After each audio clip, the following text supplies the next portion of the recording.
What's up guys, welcome back to my channel. So pag-uusapan natin ang naging laban ni WBO Flyweight Champion Jesse Bam Rodriguez versus IBF Flyweight Champion Sunny Edwards. So pagdating sa unang round, gusto agad ni Jesse Bam Rodriguez na siya ang magdikta sa laban, habang paatras naman ang naging galawan ni Sunny Edwards. Sa mga sumunod na rounds naman, magandang ipinapakita ni Jesse Bam Rodriguez, magandang head movement at masipag pa bumato na suntok. Target din niya ang katawan ni Sunny Edwards. Makikita din na malayo ang level ni Jesse Bam Rodriguez kay Sunny Edwards. Si Jesse Bam Rodriguez ang naging pressure fighter. Dito talaga gustong tapusin agad si Sunny Edwards. Sa kalagitnaan na rounds naman, unti-unti nang pinupulbos ni Jesse Bam Rodriguez ang mukha ni Sunny Edwards.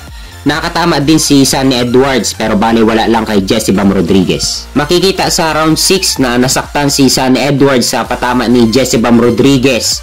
Kaya pinaulanan ni Jesse Bam Rodriguez ng suntok si Sunny Edwards sa corner. Pero imbis na tapusin na sana ni Jesse Bam Rodriguez itong si Sunny Edwards, ay inangasan pa ni Rodriguez itong si Edwards at umatras pa sa lubid. Saka naman binira ni Edwards itong si Rodriguez hanggang sa tumunog ng bell.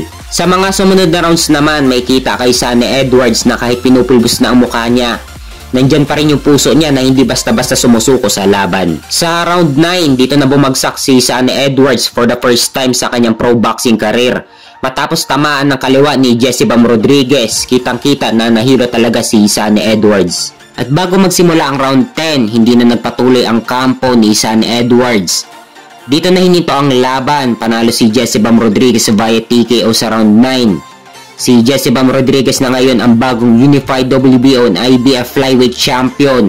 At may bagong kartada si Jesse Bam Rodriguez na 19 wins with 12 knockout at walang talo.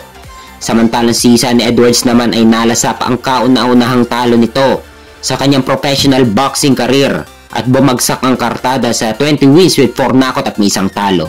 At pagdating sa post-fight interview, balak ulit na umakyat ni Jesse Bam Rodriguez sa 115 pounds sa Super Flyweight Division upang bawiin ang WBC Super Flyweight title na ibinakante niya. Sa ngayon, hawak ni Juan Francisco Estrada ang WBC Super Flyweight title. So magandang laban ito kung aakyatin ni Jesse Bam Rodriguez.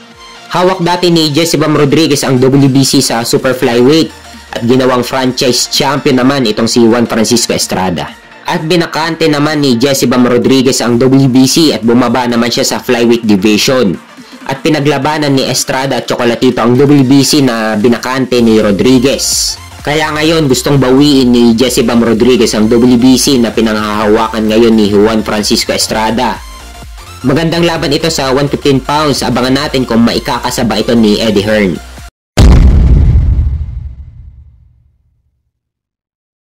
Sa kabilang banda naman, inaayos na ang magiging laban ni Vasily Lomachenko versus George Kambosos para sa bakanteng IBF Lightweight title na gaganapin sa Baluarte ni Kambosos sa Australia. Target sa buwan ng April. So parehas tinalo ni Devin Haney sina Kambosos at Lomachenko.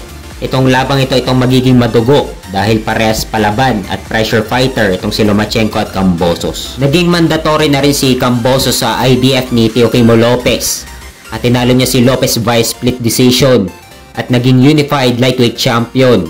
Ito na ang pangalawang pagkakataon ni Kambosos na mapapalaban ulit para sa IBF Lightweight title. Kaya magandang pagkakataon ito para kay Kambosos na maging champion ulit sa 135 pounds lightweight division. Habang si Lomachenko naman ay naging former Unified Lightweight Champion sa lightweight division. Nabigyan din siya ng title shot sa IBF.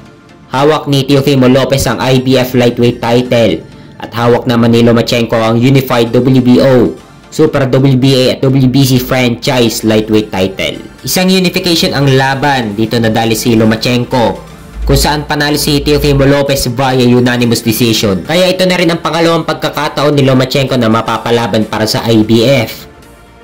May chance pa si Lomachenko na maging undisputed dahil kung matalo niya si Kambosos at makuha ang IBF. Pwede na magpag-unification kay WBC lightweight champion Shakur Stevenson o kaya ang unification kay regular WBA lightweight champion Tank Davis. So magiging madugo ang magiging laban ni Lomachenko at Kambosos dahil pares palaban. Wala pa namang announcement kung kailan ang laban pero target sa buwan ng April.